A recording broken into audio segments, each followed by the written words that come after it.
Talk us through it. She has made a statement basically saying the hour of freedom for Venezuela has arrived. She says this whole plight of the opposition has been worth it, and said that Edmundo Gonzalez, Maria Corina Machado is the Venezuelan opposition leader, but Edmundo Gonzalez is the presidential candidate who supposedly won the 2020. Good morning, y'all. Hit that like button as you make your way in. Apparently, while we were sleeping, Trump liberated Venezuela. I guess they're like a democracy now. I don't know. How do we feel about Trump liberating Venezuela, guys? Army has a lot of power when it comes to this. They have really cemented Nicolas Maduro's reign and protected him at many costs. But now the opposition leader is saying they're prepared to take power. They've called for the mobilization for a new Venezuela and said that with God's hand, Venezuela will be free. And she's kind of quoted that very iconic slogan now, hasta el final, until the end. It's time to release all political prisoners, she says, and restore order and democracy. I'm low-key getting Iraq 2003 vibes. Don't liberate them. They don't want to be liberated. We've also heard from the opposition candidate. He has said that the next few hours are very decisive and that Venezuelans should be united. Amy, thank you for that. Just to say the obvious here, we are looking at these live pictures of Mar-a-Lago. We are expecting President Trump and potentially others from his administration as well to say a few words, to speak to the press there in front of the lecterns and microphones. We don't have any exact timings for that, but you can see plenty of people poised and ready. So we'll, of course, just jump straight to that as and when that happens. Just talk us through, we're getting into the realms. Hey, Bandit, I don't even think we really declared war.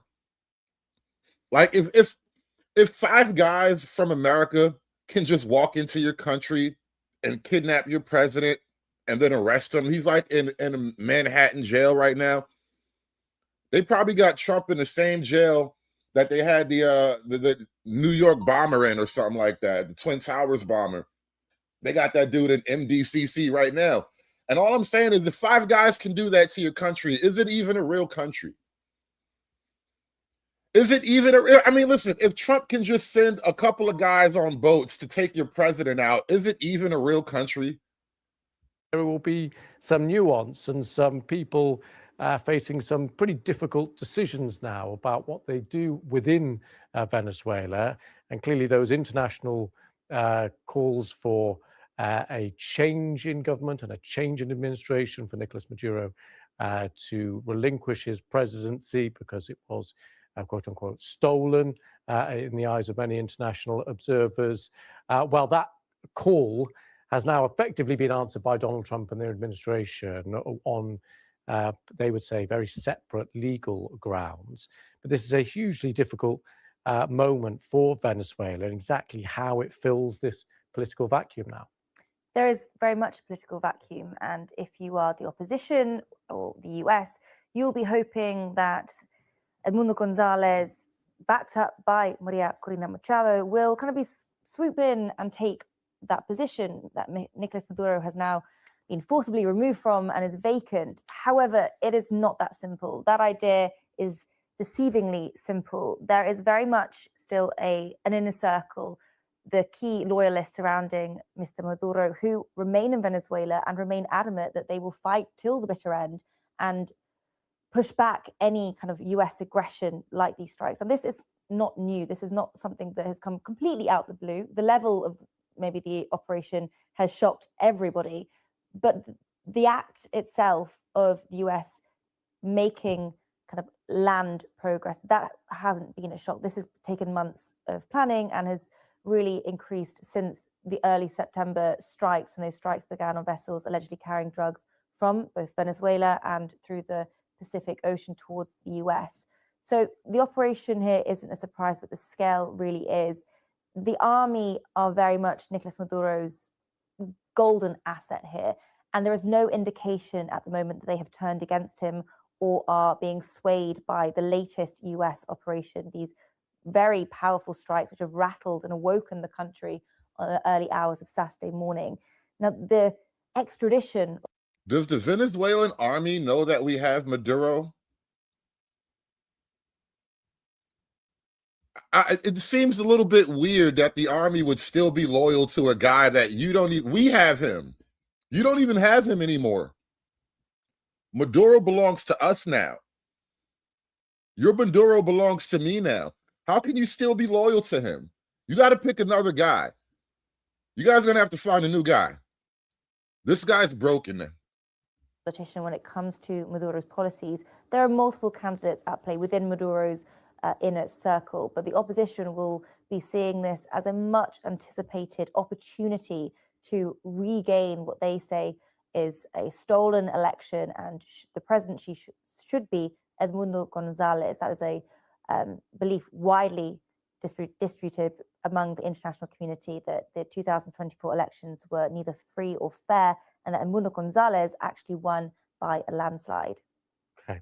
Mimi, thank you for the moment. Stay right there. We are awaiting President Trump and other officials potentially to come out and speak to the press there.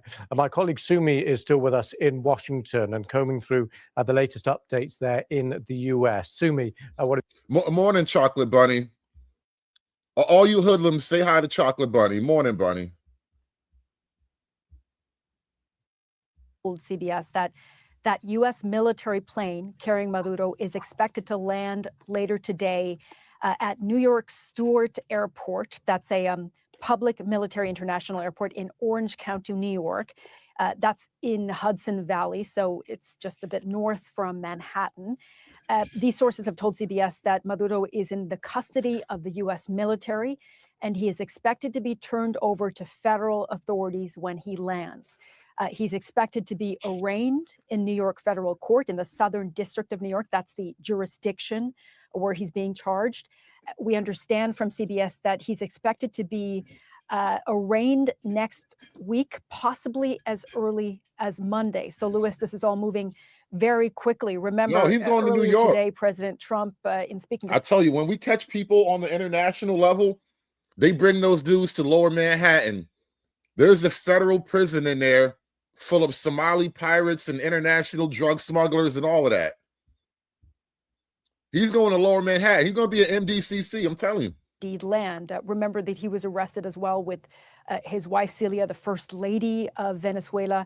And understanding now, as I said, that he will land at this international airport in Orange County, New York, about 60 miles or so north of Manhattan. Some of the reporting that we brought you a little bit earlier from CBS News, our partners, indicates that this really has been in the works for several weeks now, and perhaps even since August, when we started to see the shape of that military strategy in Venezuela move forward. Remember that it was in September there that we saw the first boat strikes against drug trafficking boats. Now, help me out, chat. Help me out. I got no love for Venezuela or Maduro in particular, but somebody fill me in.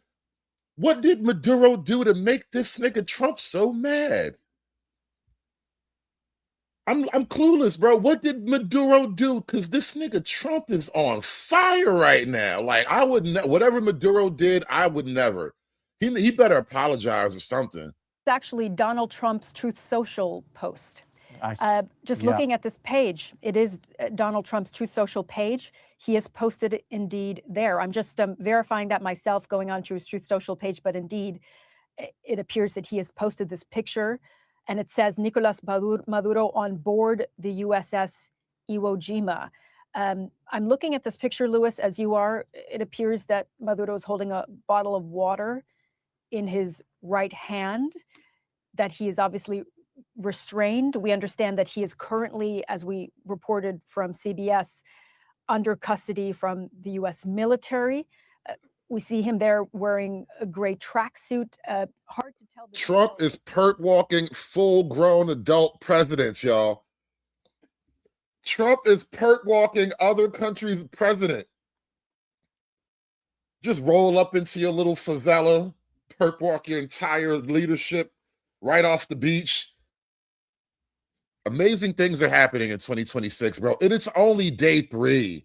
Looking at that for the first time, an extraordinary image, and an image, no doubt, that we will all be getting are pretty used to seeing, and one of those images that may well resonate right around the world, given the scale of the events of one country effectively going in and taking the president and his wife from that country, from their residence, and taking them back to their own country. And this will be one of those images that potentially lives on and lives long.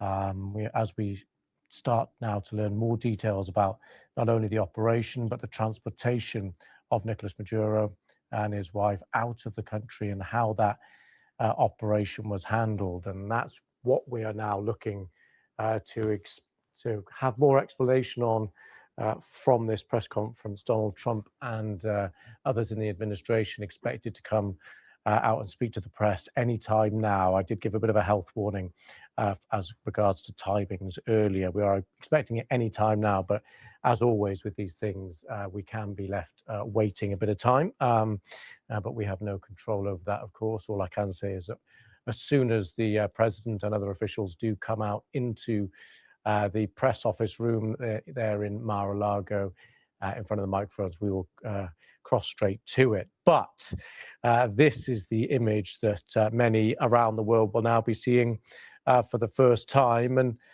many in Venezuela will have a great deal to reflect on. He was widely believed to have lost the last election. He held on to power in Venezuela, but for some, Mimi, I think Trump's second term is just going to be 3 years of fuck around and find out.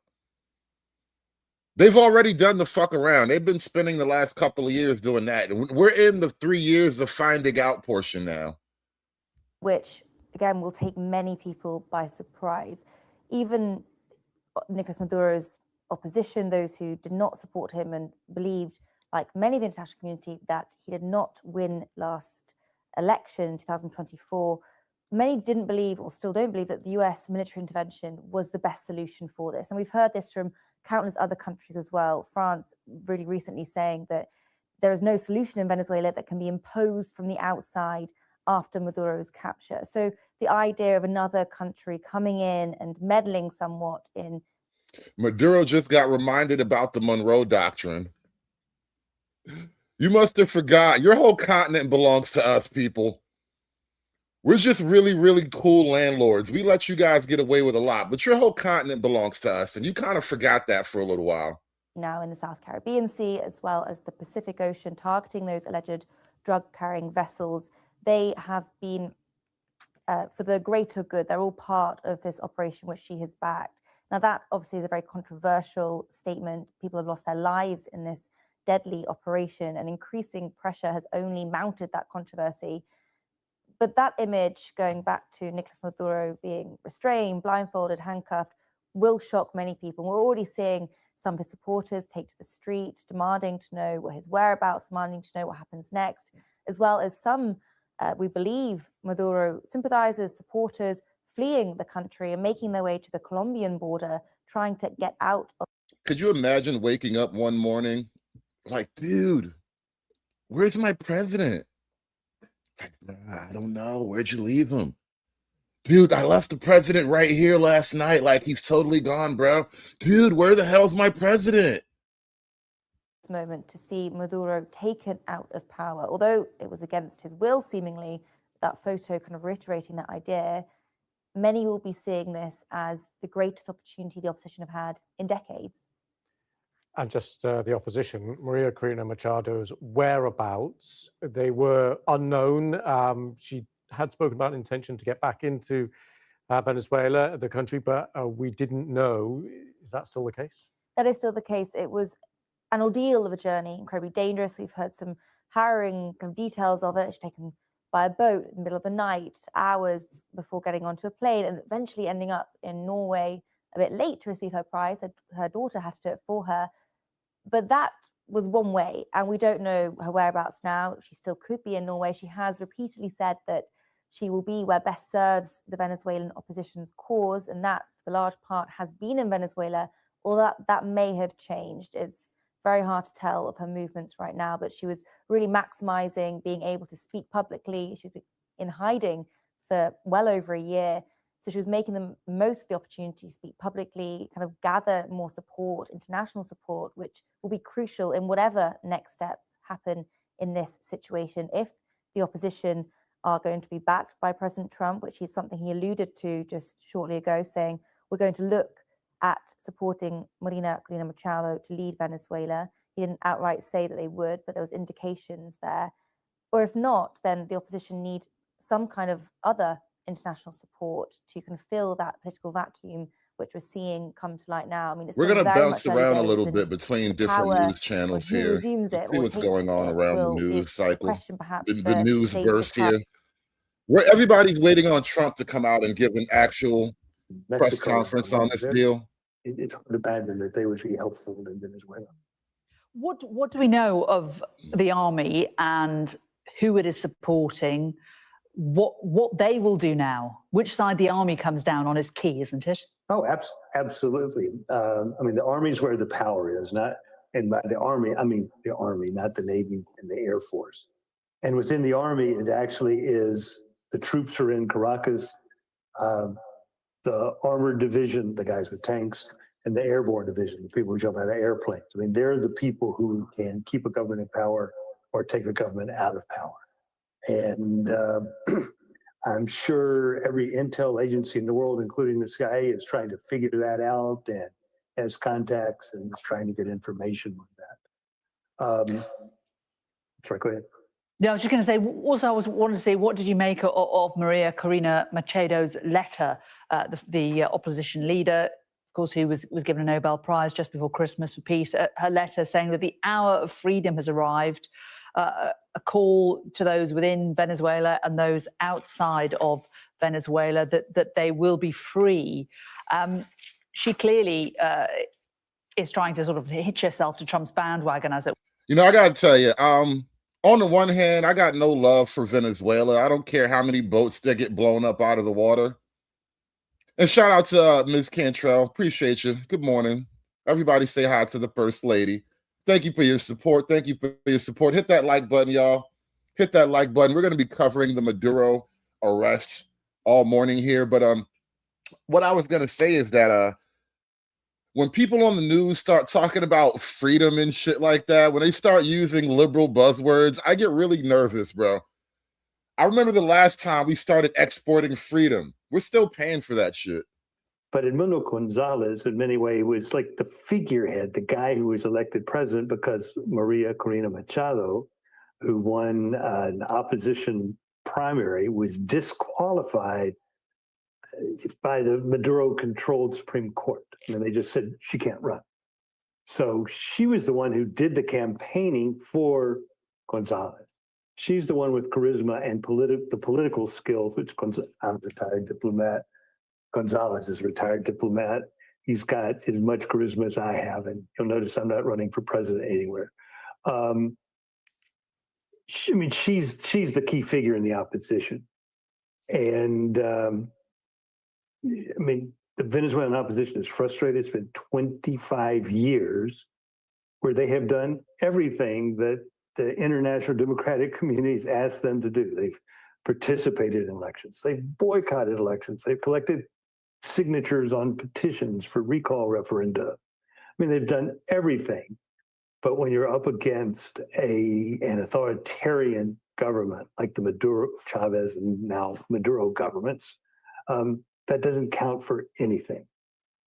Do you think there's anybody other than her that could unite the opposition? Because the opposition itself, we talk about it, but it's not a cohesive group, is it? It is.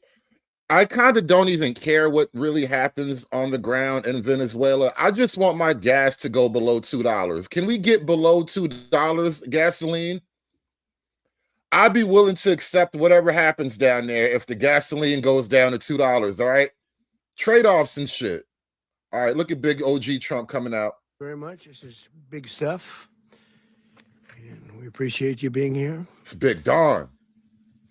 Dropping bombs on your leadership. Late last night, I will steal your president, bitch. Today, at my direction, the United States Armed Forces conducted an extraordinary military operation in the capital of Venezuela.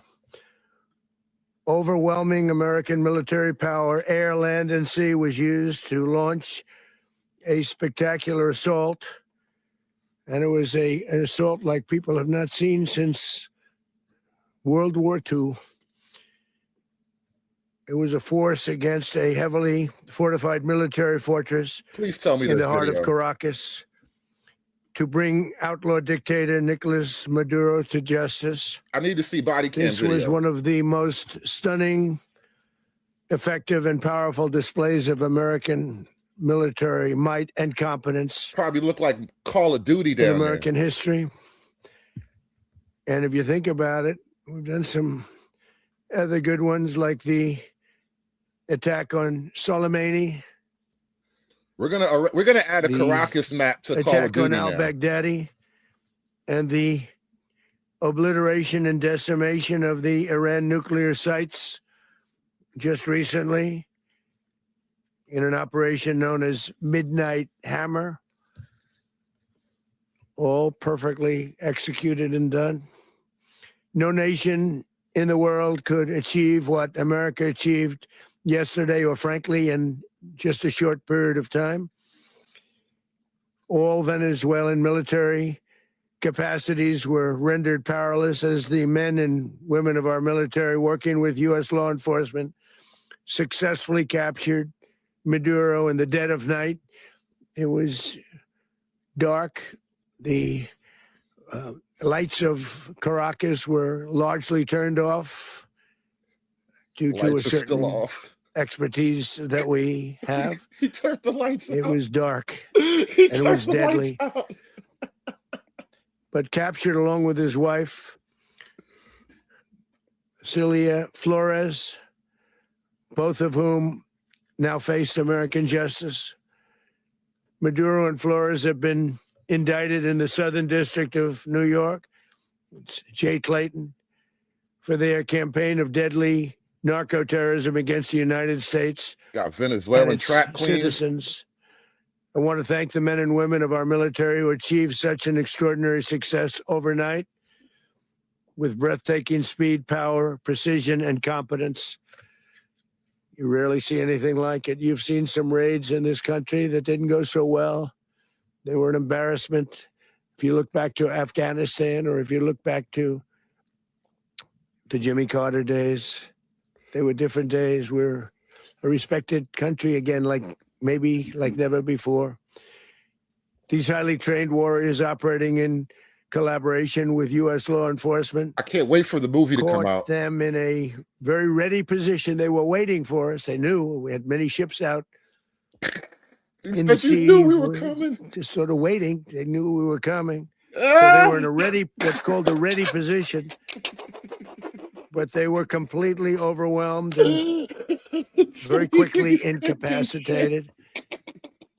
If you would have seen what I saw last night, you would have been very impressed. I'm not sure that you'll ever get to see it, but it was an incredible thing to see. What kind of president Not a is single this? American service member was killed, and not a This nigga single really piece of dancing. American equipment was lost.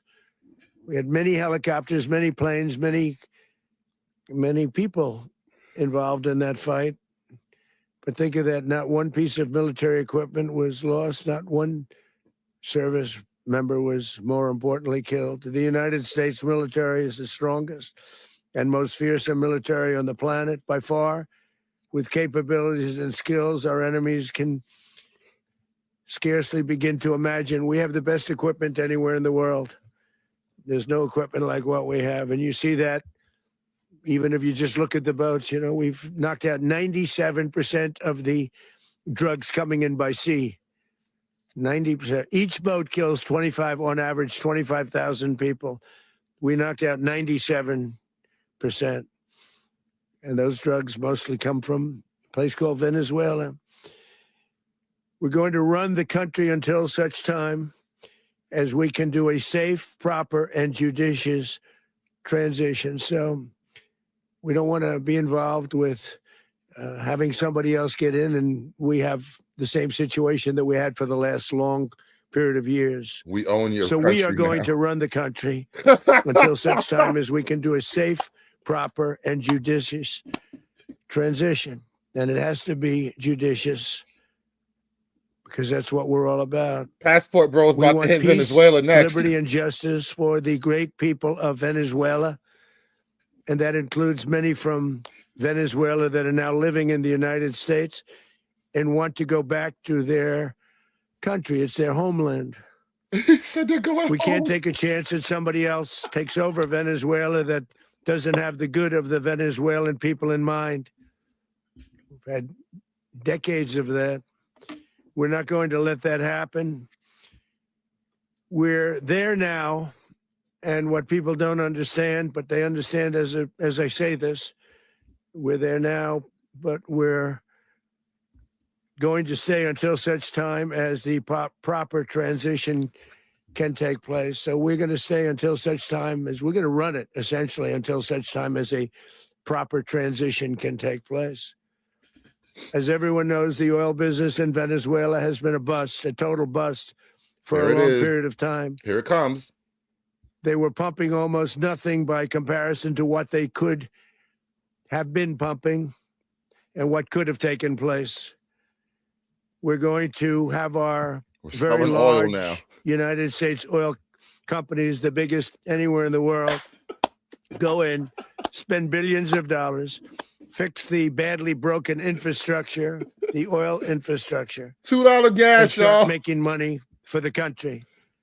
We're gonna And have we are 80s gas prices, y'all. ready to stage a second and much larger attack if we need to do so. So we were prepared to do a second wave if He said, I'll do it we again. needed to do so. We actually assumed that a second wave would be necessary, but now it's probably not. Don't make me The take your first next president. Wave, if you'd like to call it that. The first attack was so successful, we probably don't have to do a second, but we're We'll prepared take to all do of your a presidents. You second keep wave, fucking a around. much bigger wave, actually. God damn. This was pinpoint, but we have a Damn. much bigger wave that probably won't have to So do. many waves. This partnership of Venezuela with the United States of America, a country that everybody wants to be involved with because of what we were able to do and accomplish, will make the people of Venezuela rich, independent, and safe. And it will also make the many, many people from Venezuela that are living in the United States extremely happy. They suffered. They suffered.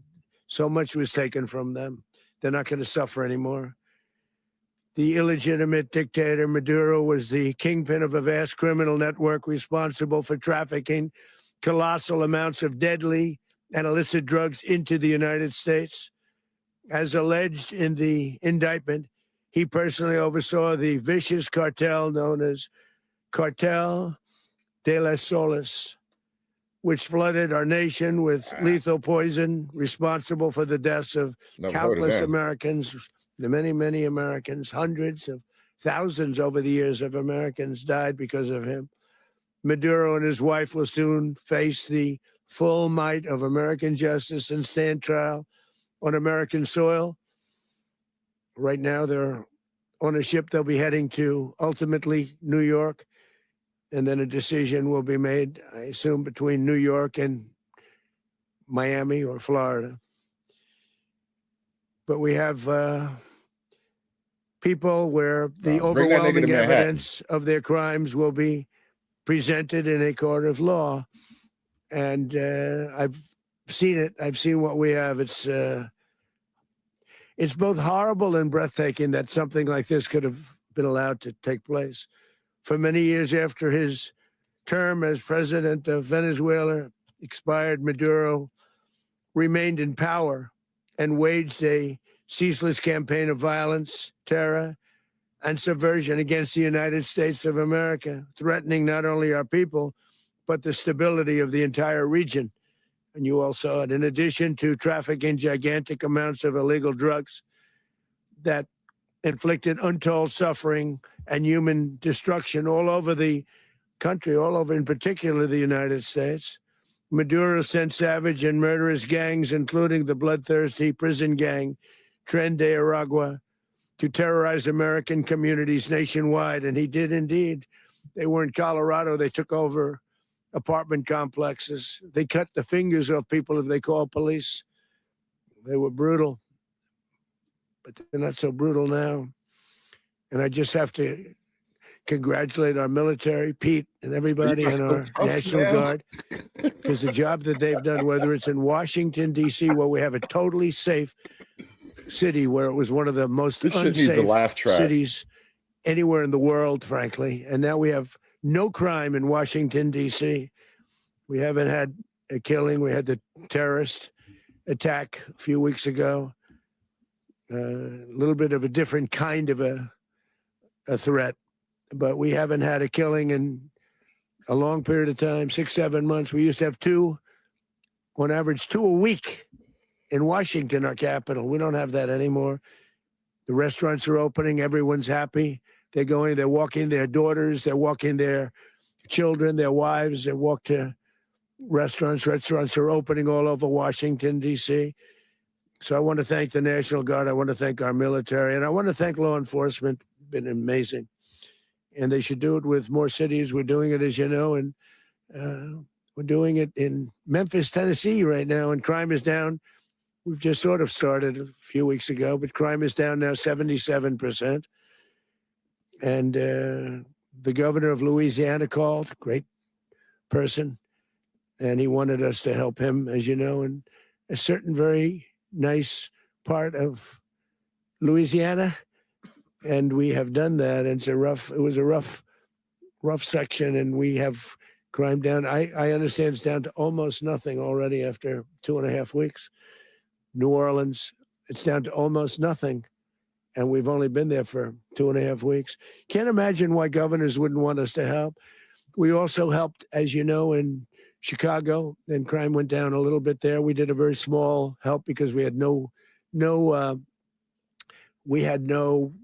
working ability with the governor. The governor was a disaster and the mayor was a disaster, but it knocked down crime. But we're pulling out of there. When they need us, we'll know. You'll know. You'll be writing about it. And likewise, Los Angeles, where we saved Los Angeles early on, where the head of the police department made a statement that if the federal government didn't come in, we would have lost Los Angeles. That's long after the fires. That's when they had the riots in Los Angeles. We did a great job. Got no credit for it whatsoever, but that's okay. It doesn't matter. We don't need the credit. But we'll be pulling out when they need us. They'll call, or we'll go back if we have to. We'll go back. But we did a great job in various cities. But the place that we're very proud of is Washington, D.C., because it's our nation's capital. We took it from being a crime-ridden mess to being one of the safest cities in the country.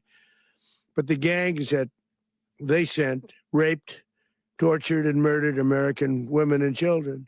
They were in all of the cities I mentioned, Tren de Aragua. And they were sent by Maduro to terrorize our people. And now Maduro will never again be able to threaten an American citizen or anybody from Venezuela. There will no longer be threats. For years, I've highlighted the stories of those innocent Americans whose lives were so heartlessly robbed by this Venezuelan terrorist organization. Really one of the worst. They say the worst. Americans like 12-year-old Jocelyn Nungari from Houston. Beautiful Jocelyn Nungari, what happened to her?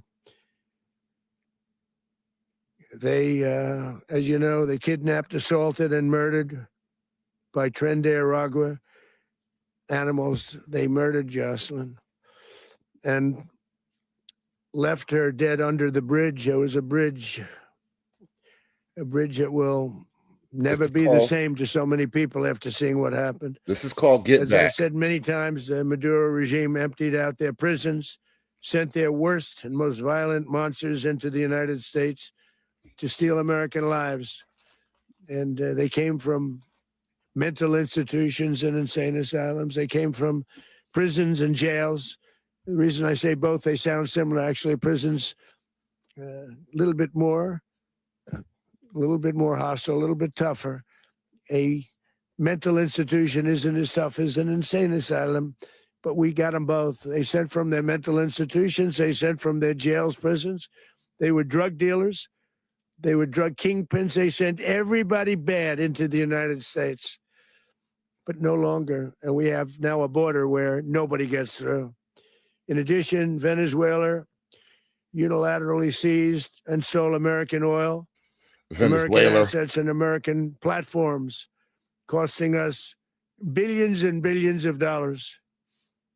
They did this a while ago, but we never had a president that did anything about it. They took all of our property. It was our property. We built it.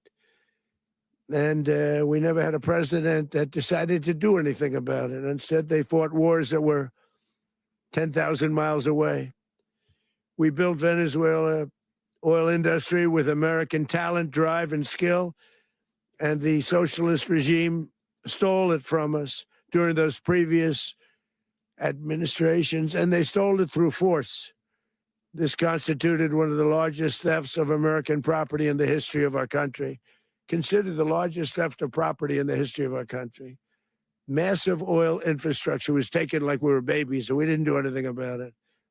I would have done something about it. America will never allow foreign powers to rob our people or drive us back into and out of our own hemisphere. That's what they did. Furthermore, under the now deposed dictator Maduro, Venezuela was increasingly hosting foreign adversaries in our region and acquiring menacing offensive weapons that could threaten U.S. interests and lives. And they used those weapons last night. Potentially in league with the cartels operating along our border. All of these actions were in gross violation of the core principles of American foreign policy, dating back more than 2 centuries, and not anymore. All the way back, it dated to the Monroe Doctrines, and the Monroe Doctrine is a big deal, but we've Goddamn right it superseded is. by a lot. We own that place. We real own lot. the whole hemisphere, They bitches. now call it the Monroe Document. I don't know. Shout out to It's, the Don Road document. Monroe Doctrine. The Don Road Doctrine. We sort of forgot about it. It was very important, but we forgot about it. We don't forget about it anymore. Under our new national security strategy, American dominance in the Western Hemisphere will never be questioned again. Won't happen. If get down or So lay just down in was the concluding, person, for bro. decades, other administrations have neglected or even contributed to these growing security threats in the Western Hemisphere. Under the Trump administration, we are reasserting American power in a very powerful way in our home region. And our home region is very different than it was just a short while ago. The future will be, and we did this in my first term. We had great dominance in my first term, and we have far greater dominance right now. Everyone's coming back to us. The future will be determined by the ability to protect commerce and territory and resources that are core to national security. These are core to our national security. Just like tariffs are, they've made our country rich, and they've made our national security stronger than ever before. But these are the iron laws that have always determined global power.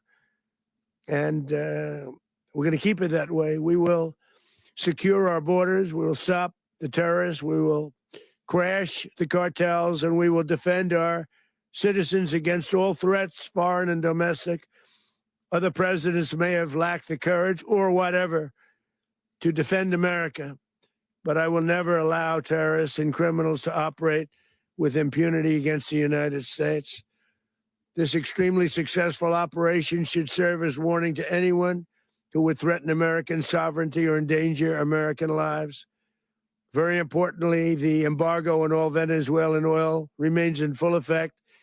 The American Armada remains poised in position, and the United States retains all military options until United States demands have been fully met and fully satisfied. All political and military figures in Venezuela should understand what happened to Maduro can happen to them, and it will happen to them if they aren't just, fair, even to their people. The dictator and terrorist, Maduro, is finally gone in Venezuela. People are free. They're free again. It's been a long time for them, but they're free. America is a safer nation this morning. It's a prouder nation this morning because it didn't allow this horrible person and this country that was doing very bad things to us. It didn't allow it to happen. And the Western Hemisphere is right now a much safer place to be. So I want to thank everybody for being here. I want to thank General Raisin Kane. He's a fantastic man. I've worked with a lot of generals. I worked with some I didn't like. I worked with some I didn't respect. I worked with some that just weren't good. But this guy is fantastic. I watched last night one of the most precise attacks on sovereignty. I mean, it was an attack for justice. And I'm very proud of him. And I'm very proud of our Secretary of War, Pete Hegseth, who I'm going to ask to say a few words. Thank you very much. Sound like the price of the brick going up. How the U.S. will run Venezuela? Cocaine prices Thank up, you, Mr. gas President. prices down, America's back, baby. In chief, the world respects and the American people deserve. And as the president said, words can barely capture the bravery and the power and the precision of this historic operation. A massive joint military and law enforcement raid flawlessly executed by the greatest Americans our country has to offer. American warriors are second to none, the best in the world and the best of our country. What all of us witnessed last night was sheer guts and grit, gallantry, and glory of the American warrior. I'm simply humbled by such men. And I tip my hat to our chairman, Dan Raisin Kane, and all those Americans who stood watch last night. Our warriors are the elite of America. And again, President Trump has your back. No other country on planet Earth, and it's not even close, could pull this kind of operation off. And no other president has ever shown this kind of leadership, courage, and resolve, the most powerful combination the world has ever seen. As the president said, our adversaries remain on notice. America can project our will anywhere, anytime. The coordination, the stealth, the lethality, the precision, the very long arm of American justice, all on full display in the middle of the night. Nicolas Maduro had his chance, just like Iran had their chance, until they didn't and until he didn't. He effed around and he found out. President Trump is deadly serious about stopping the flow of gangs and violence to our country. Deadly serious about stopping the flow of drugs and poison to our people. Deadly serious about getting back the oil that was stolen from us. And deadly serious about reestablishing American deterrence and dominance in the Western Hemisphere. This is about the safety, security, freedom, and prosperity of the American people. This is America first. This is peace through strength. And the United States War Department is proud to help deliver it. Welcome to 2026. And under President Trump, America is back. I'd like to welcome now our chairman, Chairman Raisin Kane, to give a few more details about the operation. Mr. Chairman. I bet Maduro is hearing this speech in his cell right now. Mr. Secretary, thank you. He's tied to a chair listening to this shit. Good morning. on a Last night, on military the boat. order of the President of the United States and in support of a request from the Department of Justice, as the President said, the United States military conducted an apprehension mission in Caracas, Venezuela, to bring to justice two indicted persons, Nicolas and Cecilia Maduro. This operation, known as Operation Absolute Resolve, was discreet, precise, and conducted during the darkest hours of January 2nd and was the culmination of months of planning and rehearsal, an operation that, frankly, only the United States military could undertake. What I'd like to do this morning is talk to you through some of the preparation and the details without compromising any of our tactics, techniques, and procedures. There is always a chance that we'll be tasked to do this type of mission again. Our interagency work began months ago and built on decades of experience of integrating complex air, ground, space, and maritime operations. While the past 2 decades have honed the skills of our special operations forces, this particular mission required every component of our joint force, with soldiers, sailors, airmen, Marines, and Guardians working in unison with our intelligence agency partners and law enforcement teammates in an unprecedented operation. We leveraged our unmatched intelligence capabilities and our years of experience in hunting terrorists. And we could not have done this mission without the incredible work by various intelligence agencies, including the CIA, NSA, and NGA. We watched, we waited, we prepared, we remained patient and professional.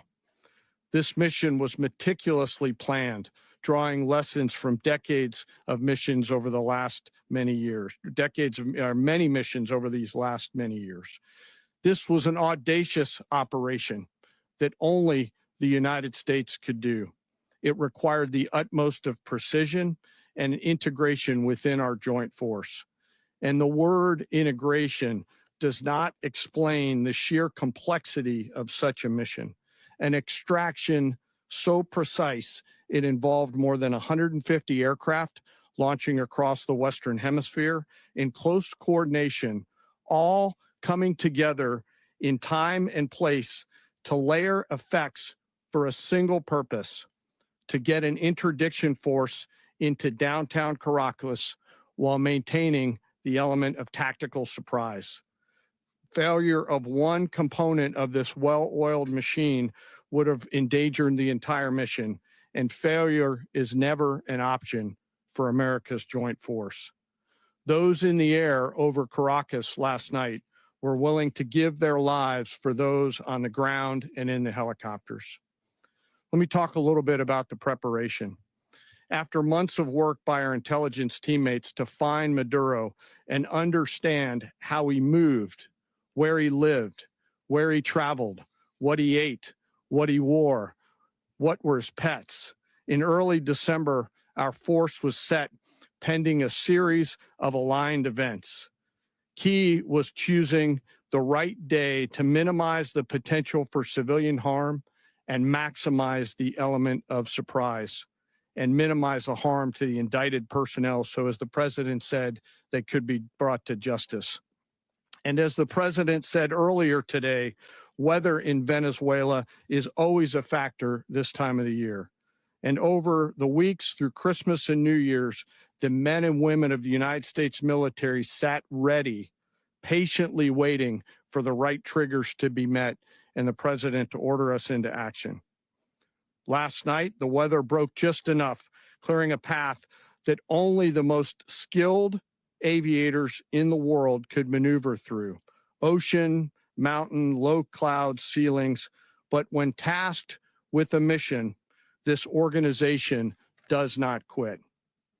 At 10:46 p.m. Eastern time last night, the president ordered the United States military to move forward with this mission. He said to us, and we appreciate it, Mr. President, good luck and Godspeed. And those words were transmitted to the entire joint force. Over the course of the night, aircraft began launching from 20 different bases on land and sea across the Western Hemisphere. In total, more than 150 aircraft, bombers, fighters, intelligence, reconnaissance, surveillance, rotary wing were in the air last night. Thousands and thousands of hours of experience were airborne. Our youngest crew member was 20, and our oldest crew member was 49. And there's simply no match for American military might. As the night began, the helicopters took off with the extraction force, which included law enforcement officers, and began their flight into Venezuela at 100 feet above the water. As they approached Venezuelan shores, the United States began layering different effects provided by Spacecom, Cybercom, and other members of the interagency to create a pathway. Overhead, those forces were protected by aircraft from the United States Marines, the United States Navy, the United States Air Force, and the Air National Guard. The force included F-22s, F-35s, F-18s, EA-18s, E-2s, B-1 bombers, and other support aircraft, as well as numerous remotely piloted drones. As the force began to approach Caracas, the Joint Air Component began dismantling and disabling the air defense systems in Venezuela, employing weapons to ensure the safe passage of the helicopters into the target area. The goal of our air component was, and always will be, to protect the helicopters and the ground force and get them to the target and get them home.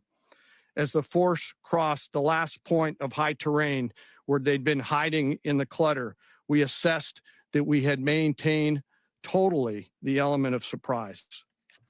As the helicopter force ingressed towards the objective at low level, we arrived at Maduro's compound at 1:01 a.m. Eastern Standard Time, or 2:01 a.m. Caracas local time, and the apprehension force descended into Maduro's compound and moved with speed, precision, and discipline towards their objective and isolated the area to ensure the safety and security of the ground force while apprehending the indicted persons. On arrival into the target area, the helicopters came under fire, and they replied with that fire with overwhelming force in self-defense. One of our aircraft was hit, but remained flyable, and as the president said earlier today, all of our aircraft came home, and that aircraft remained flyable during the rest of the mission. As the operation unfolded at the compound, our air and ground intelligence teams provided real-time updates to the ground force, ensuring those forces could safely navigate the complex environment without unnecessary risk. The force remained protected by overhead tactical aviation. Maduro and his wife, both indicted, gave up and were taken into custody by the Department of Justice, assisted by our incredible U.S. military with professionalism and precision, with no loss of U.S. life. After securing the indicted persons, the force began to prep for departure. Helicopters were called in to exfiltrate the extraction force, while fighter aircraft and remotely piloted aircraft provided overhead coverage and suppressive fire. There were multiple self-defense engagements as the force began to withdraw out of Venezuela. The force successfully exfiltrated and returned to their afloat launch bases, and the force was over the water at 3:29 a.m. Eastern Standard Time with indicted persons on board. And both Maduro and his wife were embarked aboard the USS Iwo Jima. In closing, what we've witnessed today is a powerful demonstration of America's joint force. We think, we develop, we train, we rehearse, we debrief, we rehearse again and again, not to get it right, but to ensure that we cannot get it wrong. Our jobs are to integrate combat power so when the order comes, we can deliver overwhelming force at the time and the place of our choosing against any foe anywhere in the world. I am immensely proud today of our joint force and filled with gratitude to represent them here today. There is simply no mission too difficult for these incredible professionals and the families that stand by them and support them. As we stand here this morning, our forces remain in the region at a high state of readiness, prepared to project power, defend themselves, and our interests in the region. This operation is a testament to the dedication and unwavering commitment to justice and our resolve to hold accountable those who threaten peace and stability. In closing, I want to express my heartfelt gratitude to the brave men and women who executed this mission. Their courage and tireless commitment to our nation are what makes us strong. Thank you, Mr. Secretary, and thank you, Mr. President. Well, I don't have much to add to what you've heard now, other than the following points. Nicolas Maduro was indicted in 2020 in the United States. He is not the legitimate president of Venezuela. That's not just us saying it. The first Trump administration, the Biden administration, the second Trump administration, none of those three recognized him. He's not recognized by the European Union and multiple countries around the world. He is a fugitive of American justice with a $50 million reward, which I guess we saved $50 million. And Make sure. yeah, exactly. But Don't let anybody claim it. Nobody deserves it but us. But I want to be clear about one thing. Nicolas Maduro had multiple opportunities to avoid this. He was provided multiple very, very, very generous offers and chose instead to act like a wild man, chose instead to play around. And the result is what we saw tonight. The other message here is the following. You have a guy like many people around the world, they like to play games. You have a guy who decides he's going to invite Iran into his country, is going to, do the confiscation of American oil companies, is going to flood our country with gang members, is going to take Americans prisoner and try to hold them for hostage and trade them like he was able to do with the Biden administration. Basically likes to play games all this time and thinks nothing's going to happen. And I hope what people now understand is that we have a president. The 47th president of the United States is not a game player. When he tells you that he's going to do something, when tells you he's going to address a problem, he means it. He actions it. I can tell you, I've watched this process now for 14, 15 years, been around it. Everybody talks. I'm going to do this. I'm going to do that. When I get there, we're going to do this. We're going to take. This is a president of action. Like, I don't understand yet how they haven't figured this out. And now, if you don't know, now you know. Because this is the way it's going to play out. And I think people need to understand that this is not a president that just talks and does letters and press conferences. And, if he says he's serious about something, he means it. And this is something that was a direct threat to the national interest of the United States. And the president addressed it. There's a president of peace, by the way. I told you what I just said earlier. This guy had multiple opportunities to find his way somewhere else and figure out another. He could have been living somewhere else right now, very happy. But instead, he wanted to play big boy. And so now, he's got other sets of problems on his hands. And but I think that the message here should be for the world. Look, the president doesn't go out looking for people to pick fights with. He's not generally wants to get along with everybody. We'll talk and meet with anybody, but don't play games. Don't play games with this president's in office because it's not going to turn out well. Yo. And so I hope that I guess bruh, that lesson was learned last night, and we hope it'll be instructive moving forward. Bruh. Mr. President. Mr. President. Mr. President. You said that the U.S. is going to run Venezuela. So who's in power right now? I am. We're going to be running it with a group, and we're going to make sure it's run properly. We're going to rebuild the oil infrastructure, which will cost billions of dollars. It'll be paid for by the oil companies directly. They will be reimbursed for what they're doing, but that's going to be paid.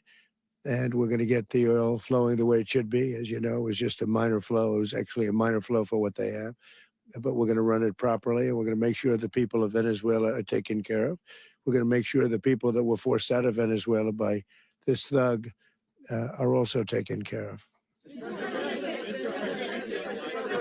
President, does the U.S. running the country mean that U.S. troops will be on the ground? How will that work? Well, they always say boots on the ground. Oh, so we're not afraid of boots on the ground if we have to have. We had boots on the ground last night at a very high level, actually. We're not afraid of it. We don't mind saying it, but we're going to make sure that that country is run properly. We're not doing this in vain. This is a very dangerous attack. This is an attack that could have gone very, very badly. Could have gone very badly. We could have lost a lot of people last night. We could have lost a lot of dignity. We could have lost a lot of equipment. The equipment is less important, but we could have lost a lot. And we're going to make sure that this is proper. We're there now. We're ready to go again if we have to. We're going to run the country right. It's going to be run very judiciously, very fairly. It's going to make a lot of money. We're going to give money to the people. We're going to reimburse people that were taken advantage of. We're going to take care of everybody. It's very important. We couldn't let them get away with it. They stole our oil. We built that whole industry there, and they just took it over like we were nothing. And we had a president that decided not to do anything about it. So we did something about it. We're late, but we did something about it. Yeah, please. Are you explaining the exact mechanism by which you're going to run the country? Are you going to designate a U.S. official to coordinate? It's all being done right now. We're designating people. We're talking to people. We're designating various people, and we're going to let you know who those people are.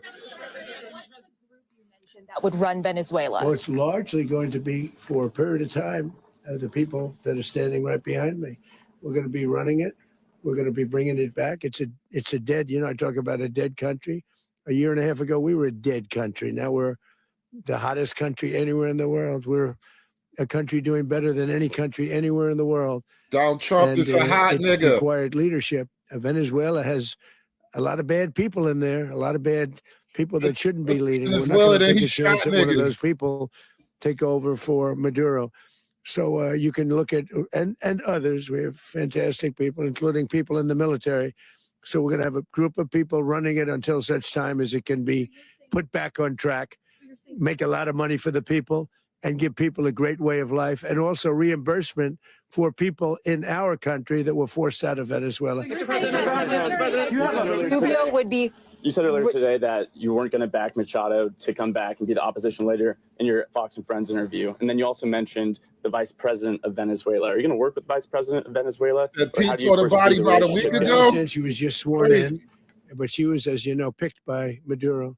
So Marco's working on that directly. He just had a conversation with her, and she's essentially willing to do what we think is necessary to make Venezuela great again. Very simple.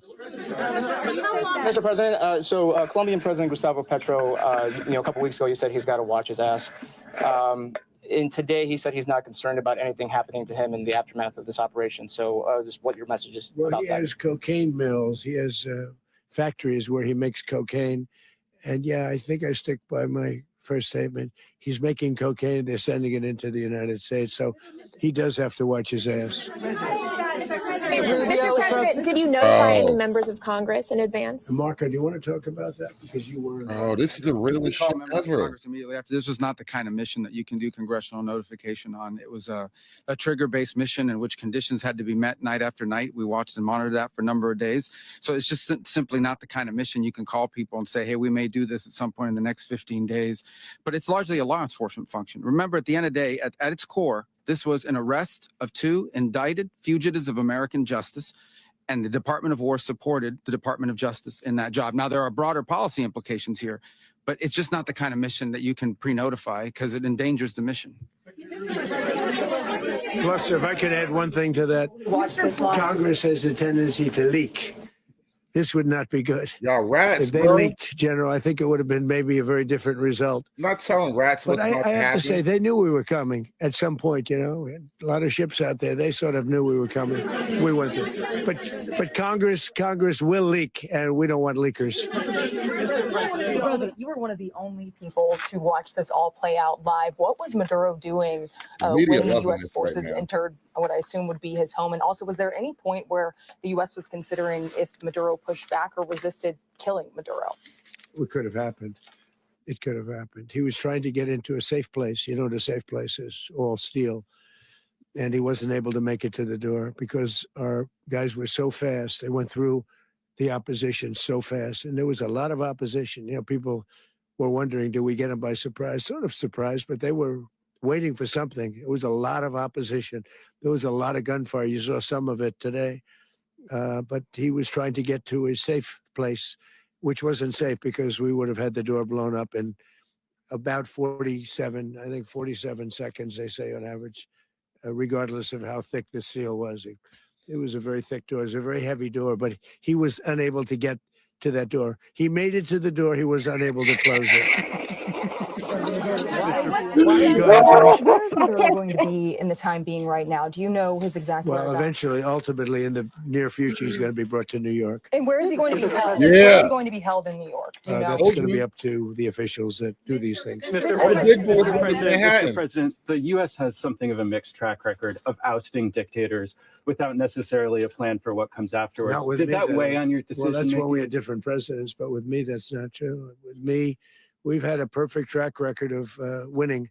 We win a lot, and we win. If you look at Soleimani, you look at al-Baghdadi, you look at the Midnight Hammer. Midnight Hammer was incredible. Right now, you wouldn't have peace in the Middle East. We have essentially peace in the Middle East because of that. If we weren't successful with Midnight Hammer, you wouldn't have peace in the Middle East. So with me, you've had a lot of victory. You've had only victories. You've had no losses. Yeah.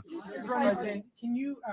How long do you expect the U.S. to run Venezuela, and how soon do you want Venezuelan people to hold elections? So I'd like to do it quickly, but it takes a period of time. You know, we're rebuilding. We have to rebuild their whole infrastructure. The infrastructure is rotted. It's actually very dangerous. It's blow up territory. Oil is very dangerous. It's a very dangerous thing to take out of the ground. It can kill a lot of people. It has killed a lot of people doing just that. The infrastructure is old. It's rotted.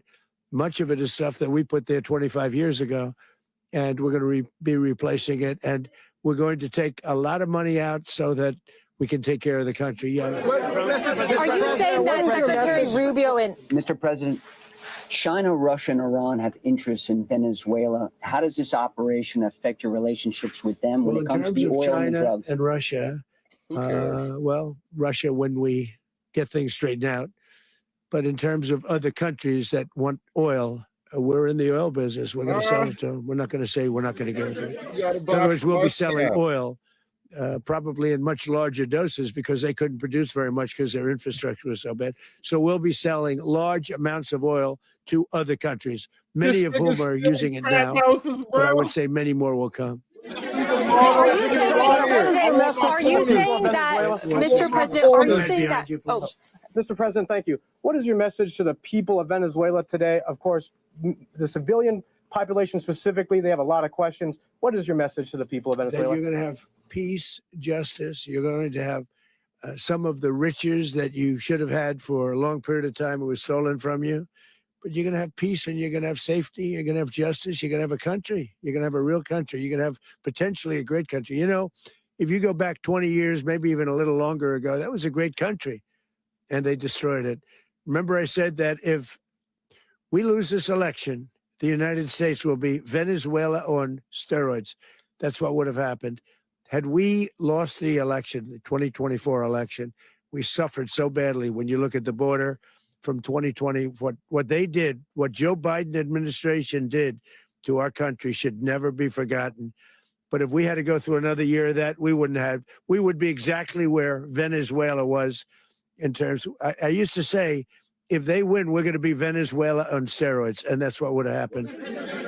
President, thank you. Are you saying that Secretary Hegseth and Rubio are going to be running Venezuela? And will you be sending in U.S. military They're troops going to to be a provide? team that's working with the people of Venezuela to make sure that we have Venezuela right. Because for us to just leave, who's going to take over? I mean, there is nobody to take over. You have a vice president who's been appointed by Maduro. And right now she's the vice president and she's, I guess, the president. She was sworn as president just a little while ago. She had a long conversation with Marco and she said, we'll do whatever you need. I think she was quite gracious, but she really doesn't have a choice. We're going to have this done right. We're not going to just do this with Maduro, then leave like everybody else, leave and say, let it go to hell. If we just left, it has zero chance of ever coming back. We'll run it properly. We'll run it professionally. We'll have the greatest oil companies in the world go in and invest billions and billions of dollars and take out money, use that money in Venezuela. And the biggest beneficiary are going to be the people of Venezuela. And also, I can't stress this strongly enough, the people that got thrown out of Venezuela that are now in the United States. And frankly, some want to stay and some probably want to go back. Yeah. What's being done to protect Americans in the country, and were any of the detained Americans? Well, right now they're arrested very last night? protected because nobody's going to mess with us. They're very protected. The people of, and we let them know that you better not touch one of them. Are you concerned that bad elements of the Maduro regime will remain in place? Well, we know who they are. We're on them, and they're acting much differently now than they would have acted 2 days ago. Okay, wait, behind you, please. Mr. President, why is running a country in South America America first? Well, I think it is because we want to surround ourselves with good neighbors. We want to surround ourselves with stability.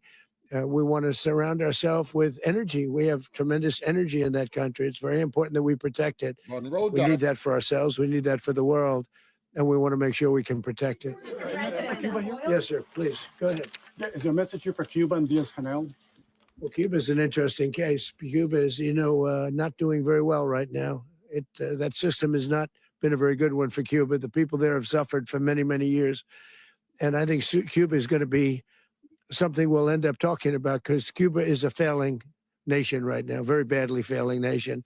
And we want to help the people. It's very similar in the sense that we want to help the people in Cuba, but we want to also help the people that were forced out of Cuba and living in this country. Do you want to say something about that, Marco, please? Well, I mean, I just gave you a statement a few minutes ago about, when the president speaks, you should take him seriously. So suffice it to say, Cuba is a disaster. It's run by incompetent, senile men, and in some cases, not senile, but incompetent nonetheless. It has no economy. It's in total collapse. And by the way, they were, all of the guards that helped protect Maduro, this is well known, their whole spy agency, all that were full of Cubans.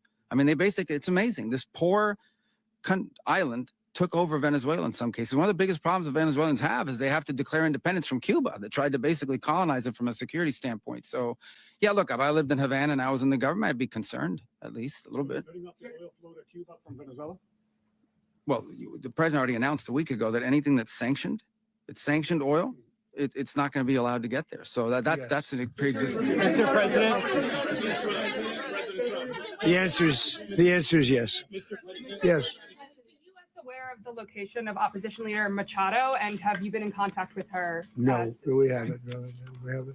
Mr. President, Do you have any hesitations about Machado? Mr. President, on Monday. Oh, I think it would be very tough for her to be the leader. She doesn't have the support within or the respect within the country. She's a very nice woman, but she doesn't have the respect to be the Mr. leader. President, is it possible that the U.S. ends up administrating Venezuela for years? Well, it won't cost us anything because the money coming out of the ground is very substantial. So it's not going to cost us anything. We will. Well, we want safety there. We want to be surrounded by countries that aren't housing all of our enemies all over the world. That's what was happening. And you don't want to have that. But we're going to be rebuilding, and we're not spending money. The oil companies are going to go in. They're going to spend money. We're going to take back the oil that, frankly, we should have taken back a long time ago. A lot of money is coming out of the ground. We're going to get reimbursed for all of that. We're going to get reimbursed for everything that we spend. So it's going to be a very important. This is a very big evening that took place last night. We have to be surrounded by safe, secure countries. And we also have to have energy, very important. We have to have energy that's real energy, not where they're getting 4% and 5% of the energy out of the ground. You take a look, it was such a disaster. So what's going to happen with Venezuela, I think, over the next period of a year is going to be a great thing. And the people of Venezuela will be the biggest beneficiaries. Mr. President,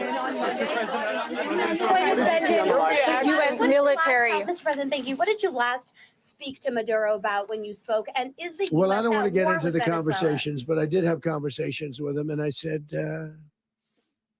you got to surrender. And I actually thought he was pretty close to doing so, but now he wished he did, yeah. You said that Maduro is responsible for drug trafficking. You recently pardoned the former president of Honduras who was convicted of many drug trafficking. Can you explain how these two situations are different? And would you ever pardon Maduro? I endorsed, as you know, the winning president, the man who won in Honduras. I endorsed the man who won in Chile. I endorsed the man who won in Argentina. And we are doing very well with that whole group. What the man that I pardoned was, if you could equate it to us, he was treated like the Biden administration treated a man named Trump. That didn't work out too well for them. This was a man who was persecuted very unfairly. He was the head of the country. He was persecuted very unfairly. And there are a number of them. And we felt that it was a very unfair situation that happened to him. He's also a party member of the man who won. So obviously the people liked what I did. And one of the reasons that was done is because of the fact that the party in power felt very strongly that that man was treated very badly. I studied it very quickly, and then I studied it in great detail. I went to a lot of the people standing behind me, and they felt that that man was persecuted and treated very badly. That's why I gave him a pardon. You referenced boots on the ground earlier. Can you just sort of button this up? Do you envision the U.S. military having a presence in Venezuela as the U.S. runs that country? No, we're going to have a presence in Venezuela as it pertains to oil, because we have to have, we're sending our expertise in. So you may need something, not very much. But no, we're going to be taking out a tremendous amount of wealth out of the ground. And that wealth is going to the people of Venezuela and people from outside of Venezuela that used to be in Venezuela. And it goes also to the United States of America in the form of reimbursement for the damages caused us by that country.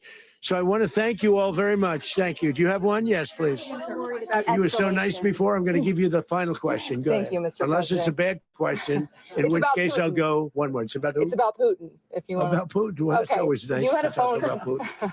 You had a phone call with him Yeah. on Monday. Did he talk at all about Maduro? Did y'all talk about this? No, we didn't. And We then- never spoke about Maduro. Are you mad at him right now? I mean, there's this I'm not intelligence. thrilled with Putin. I'm not thrilled with Putin. Such a He's shit killing question. too many people. Are you mad at him right now? I thought that would be so. I settled 8 1/4 war. You know what the 1 quarter was? Thailand and Cambodia. I did it again. They broke out, and I did it in about 5 hours, and I settled it. I'm giving myself 1 quarter, so I'm up to now 8 1 quarter. In other words, I settled the war, but then they broke out. They had a pretty bad breakout over the last 4 days. I got them to go back to peace, so I only give 1 quarter. I thought the easiest one would be, one of the easier ones would be Russia, Ukraine. It's not, and they both have done some pretty bad things. And look, that's Biden's war. That's not my war. But I want to stop the lives. Did you see where last month, 30,000, it was 27,000 the month before. 30,000, mostly soldiers, were killed this last month. 30,000. I want to stop that.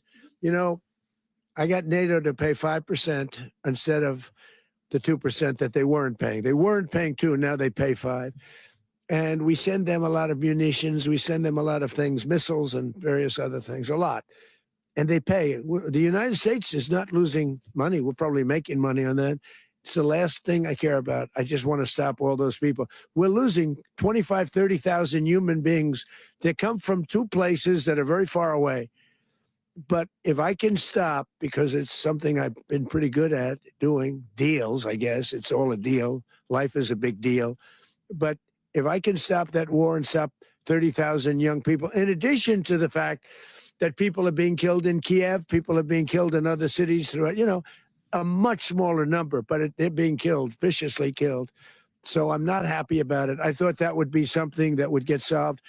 We have Mr. Witkoff here. I think that we're making progress, but that's a war that should have never happened. If I were president, it would have never happened. Putin says it. Everybody says it. If I were president, that would have never happened. But I inherited that war. That was Joe Biden, Zelensky, and Putin. I came into the situation, and it's a mess. And I will say this. I watched an operation last night that was so precise, that was so brilliant. I mean, it was incredible. If we had our people, like this general, and our people involved, that war would not have gone on very long, that I can tell you. That war, to use an old term, that war has become a bloodbath, and we want it to get stopped. Thank you very much. Wow. An extraordinary press conference, again from President. All right, put a 1 in the chat if you think that was the best press conference ever. Ever. Oh my God. I didn't even know that press conferences went like that. Nigga, Donald Trump came on stage like, take control. Take control of your city. Yo, oh my God, we got to talk about this shit for a minute, man. We got to talk about this one right here. Your boy Don, the Don Rowe Doctrine. Really? Oh no. And then look, I got to show you this, because I was getting a vibe. I was getting a vibe from Don when he was talking about taking the oil. He didn't even just say he's taking the oil. I took your whole country. I took your president. I took your country, and I'll drink your goddamn milkshake. If you have a milkshake, and I have a milkshake, and I have a straw, there it is. That's a straw, you see. My straw is the United States military. My straw is the goddamn Navy. My straw is made of steel, and it's 3 feet thick. My straw reaches across the room and starts to drink your milkshake. This is the exact conversation Donald Trump had with Maduro. They tied him up. They wrapped that nigga up like a fucking pig. They hog-tied Maduro. They put him in a dark room with no lights on. And then a giant 50-foot television screen popped on with Donald Trump's face on it. And this is the exact conversation he had with Donald Trump, with Maduro. I drink your milkshake. I drink. He drank your milkshake. I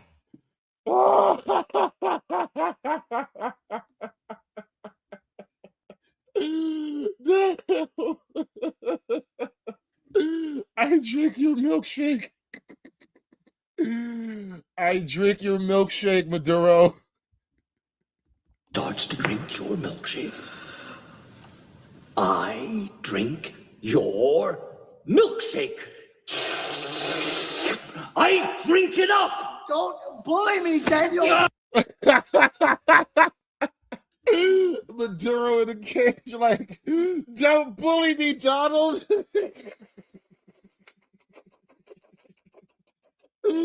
Oh my God.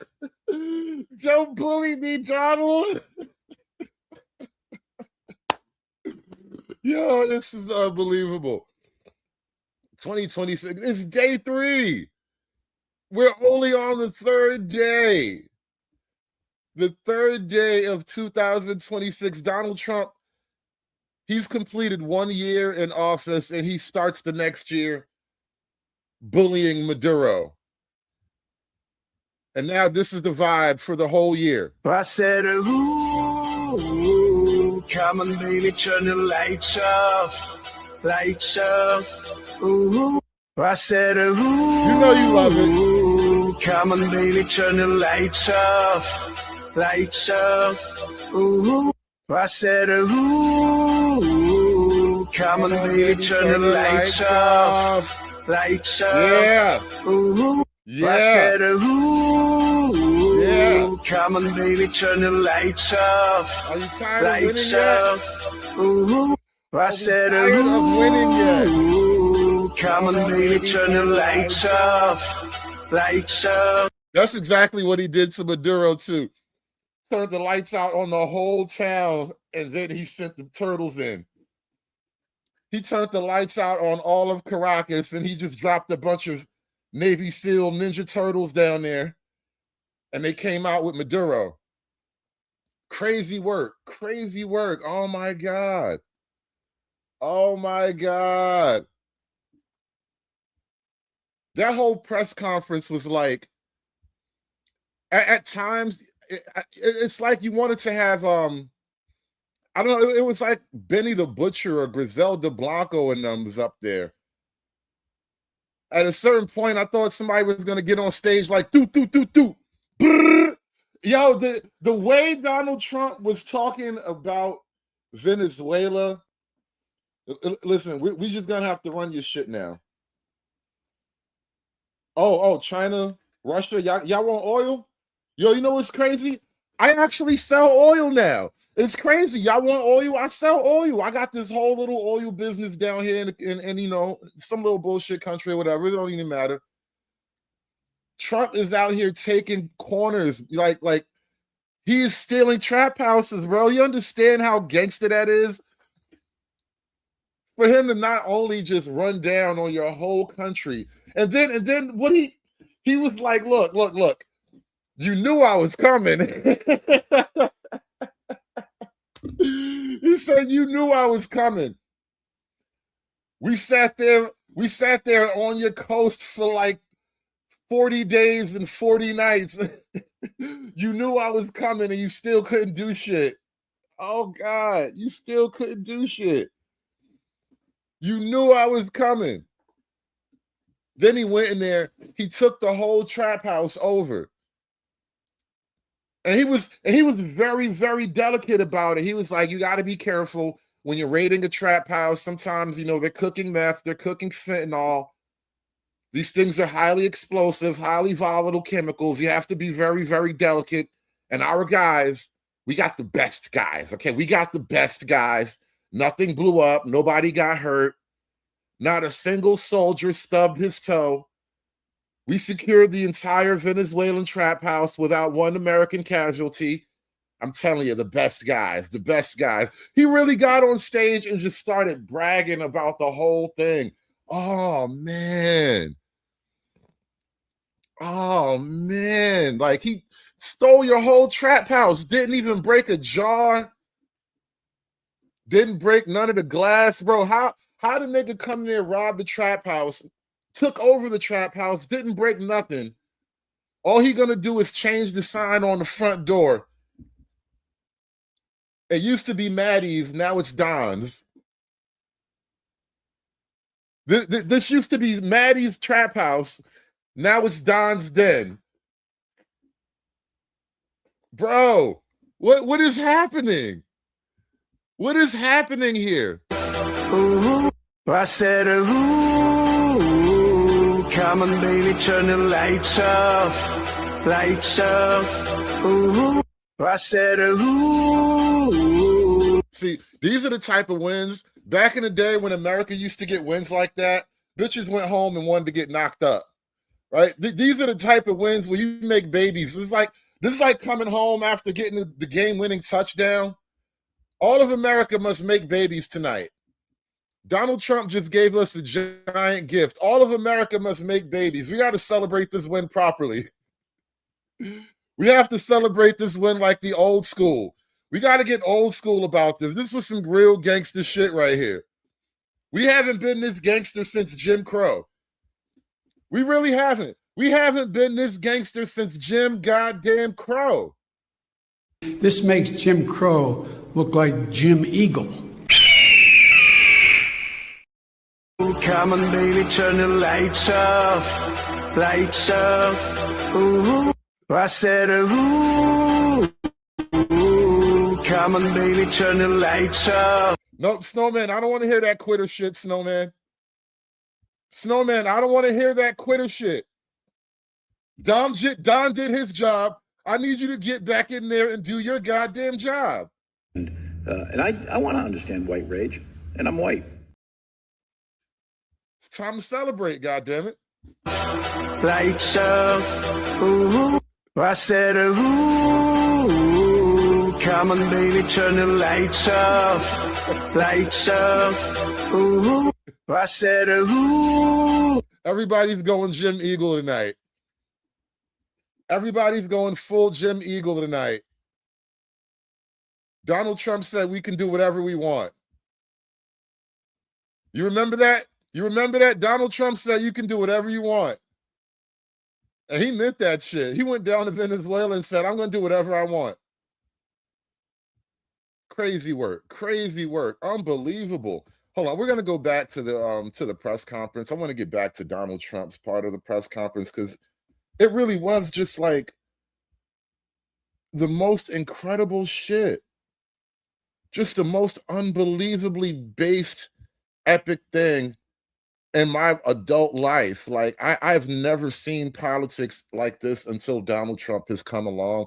I don't even want to imagine politics without Trump anymore. Politics, any type of Trump, any type of non-Trump energy politics is just gonna feel weird and gay after this. Like, we need this energy now. JD Vance, I hope you're listening, man. You're gonna have to figure it out. You're gonna have to step it up. You're gonna have to do something. Cheat on your wife with a big titty blonde. You're gonna have to do some real hardcore American shit, JD. People who support Maduro, that's all I'm saying. We need this energy.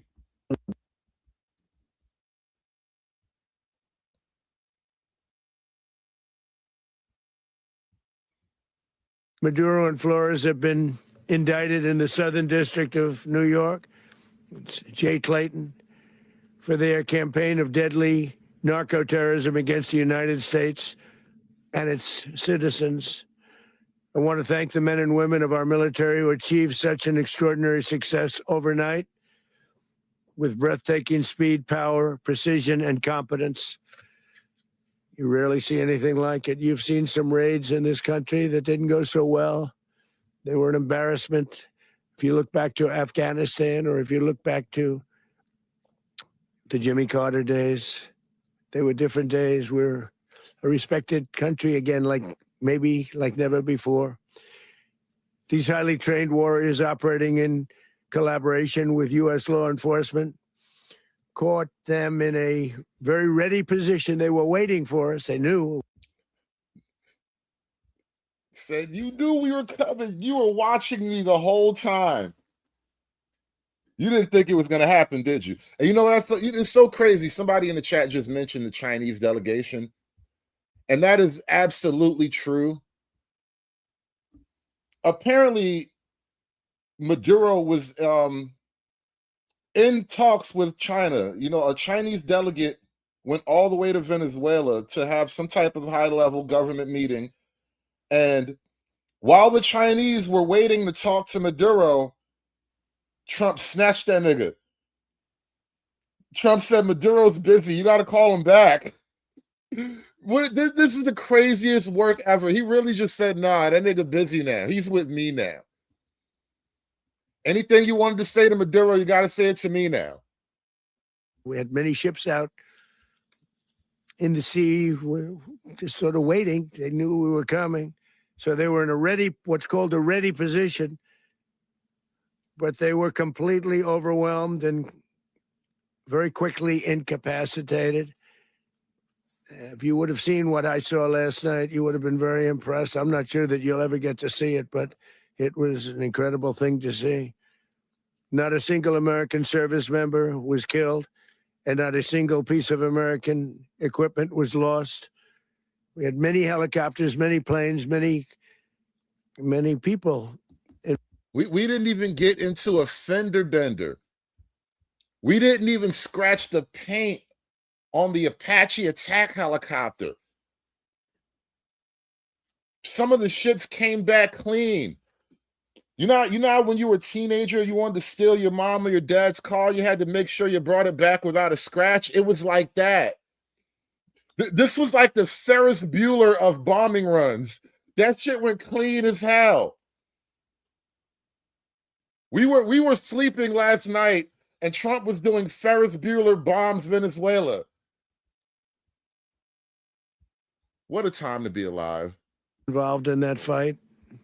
But think of that, not one piece of military equipment was lost, not one service member was, more importantly, killed. The United States military is the strongest and most. They hit one of our helicopters, bro.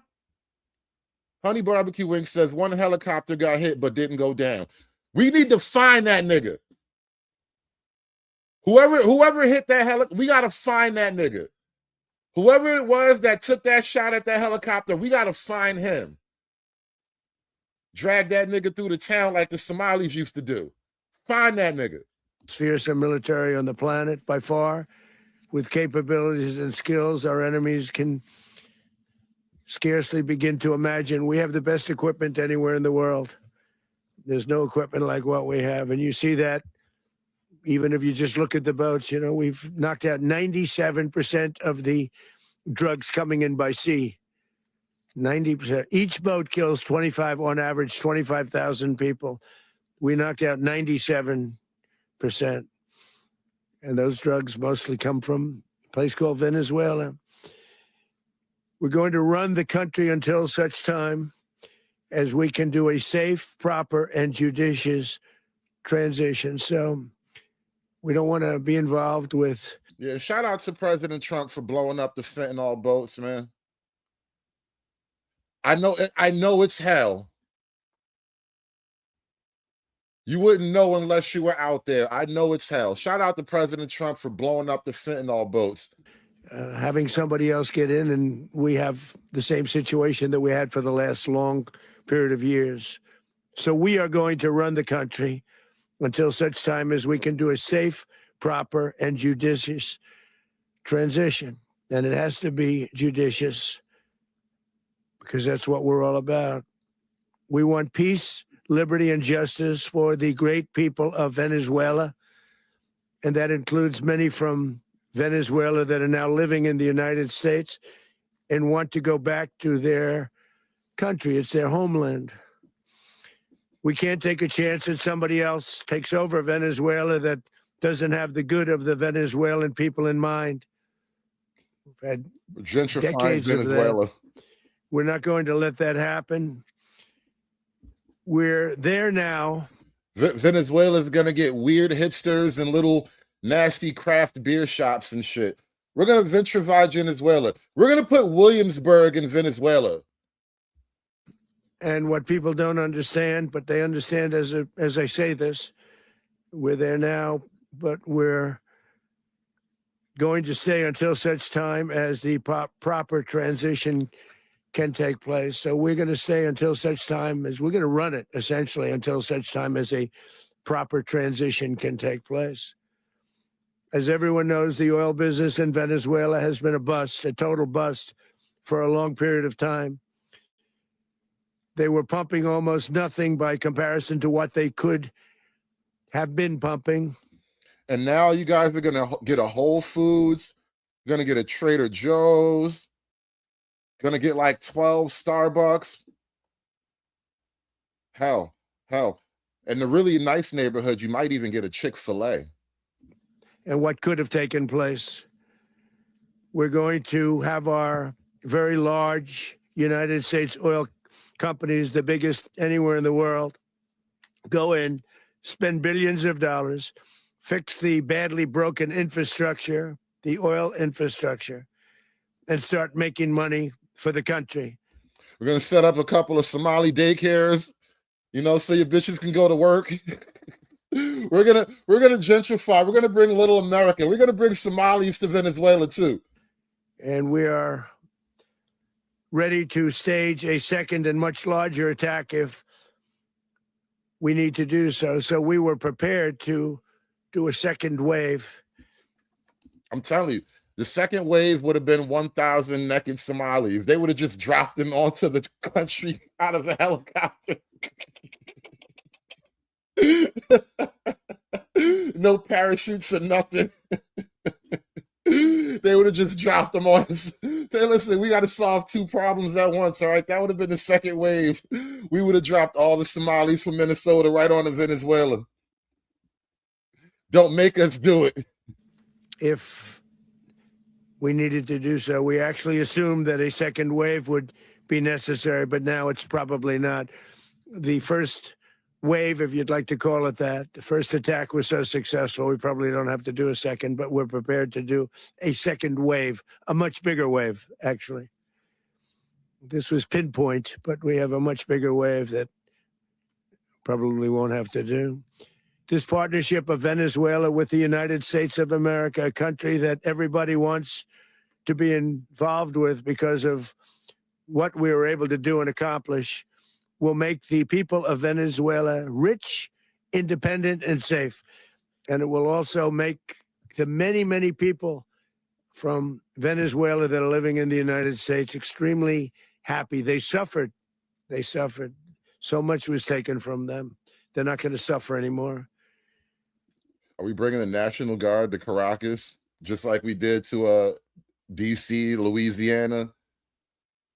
Are we just bringing the National Guard everywhere now? The illegitimate dictator Maduro was the kingpin of a vast criminal network responsible for trafficking colossal amounts of deadly and illicit drugs into the United States. As alleged in the indictment, he personally oversaw the vicious cartel known as Cartel de las Solas, which flooded our nation with lethal poison, responsible for the deaths of countless Americans, the many, many Americans. You guys ever watched that movie, Team America? It was made by the South Park guys, and it was like all puppets. It was literally a full-length feature film made of like wooden puppets, literally, like you can see the strings and shit. You guys remember Team USA, Team America, whatever? This feels like part 2.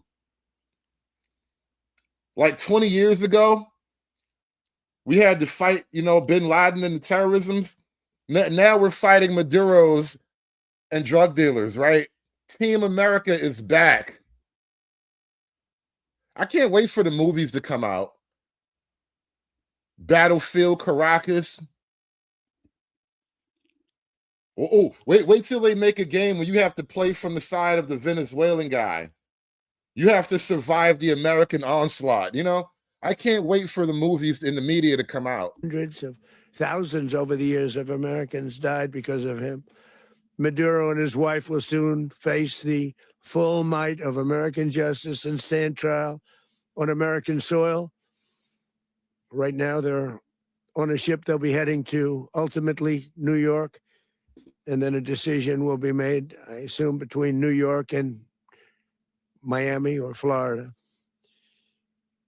But we have people where the overwhelming evidence of their crimes will be presented in a court of law. And I've seen it. I've seen what we have. It's both horrible and breathtaking that something like this could have been allowed to take place. For many years after his term as president of Venezuela expired, Maduro remained in power and waged a ceaseless campaign of violence, terror, and subversion against the United States of America, threatening not only our people, but the stability of the entire region. And you all saw it. In addition to trafficking gigantic amounts of illegal drugs that inflicted untold suffering and human destruction all over the country, all over, in particular, the United States, Maduro sent savage and murderous gangs, including the bloodthirsty prison gang, Tren de Aragua, to terrorize American communities nationwide. Hey, Freeman's Journal, you got a link to that Fortunate Son montage? Because there's a lot of videos with Fortunate Son. If you got a link to that particular one, I'll pull it up for you. And he did indeed. They were in Colorado. They took over apartment complexes. They cut the fingers off people if they called police.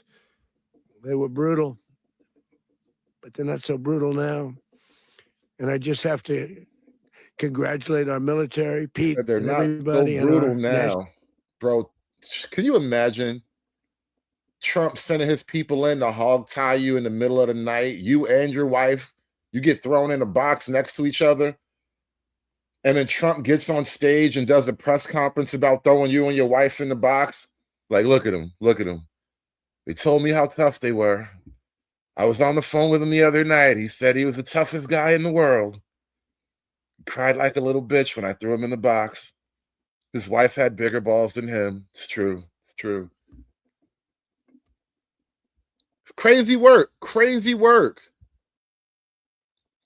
Oh, yeah. Freeman's Journal. Shout out to Freeman's Journal. I didn't want to do this earlier because it would have kind of threw off the whole flow of a live press conference, but I got to say thank you to everybody who supported the show today. You all smashed that Cash App button. Appreciate that Super Chat button, rather. Appreciate you so much, everybody. Pat yourselves on the back while we throw these broads around. Hulk! Smash!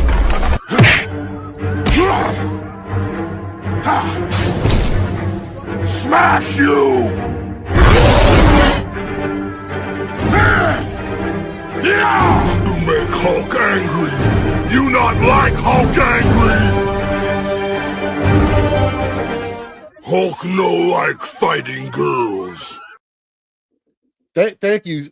Super Cobra says I did a good job bumming. Thank you. Thank you very much. I appreciate that you noticed all of my hard work and effort. It takes a lot to get a little bit out of this thing. I need that money. It's nice to be noticed. Give me the money. Give me the money for all that I would do. Give me the money.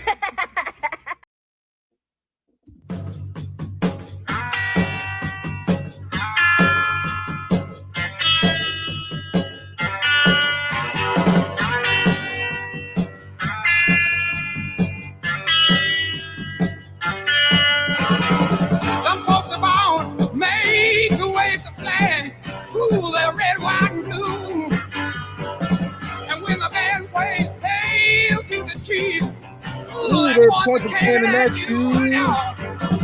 It ain't me. It ain't me. I ain't no senator song. It ain't me. It ain't me. I ain't no Washington bomb. Some folks are born silver spoon in hand. Lord, don't they help themselves, Lord. But when the tax man comes to the door, Lord, the house look like a rummage sale. It ain't me. It ain't me. I ain't no millionaire son, no, no. It ain't me. It ain't me. I ain't no fortunate one, no.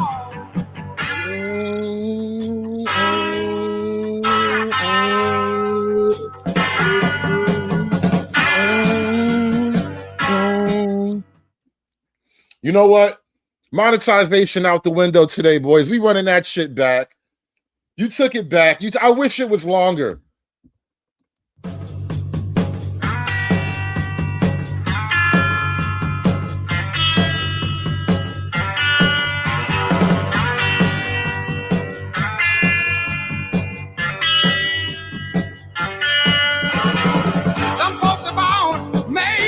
We're gonna wrap this one up, y'all. Coming out today, man. And when the band plays hail to the chief, ooh, they want the cannon at you, Lord. It ain't me. It ain't me. I ain't no senator song. It ain't me. It ain't me. I ain't no fortunate one, no. Some folks are on silver spoon in hand. Lord, don't they help themselves, dog? But when the tax man comes to the door, Lord, the house look like a rummage sale, yes. It ain't me. It ain't me. I ain't no millionaire son, no. It ain't me. It ain't me. I ain't no fortunate one, no.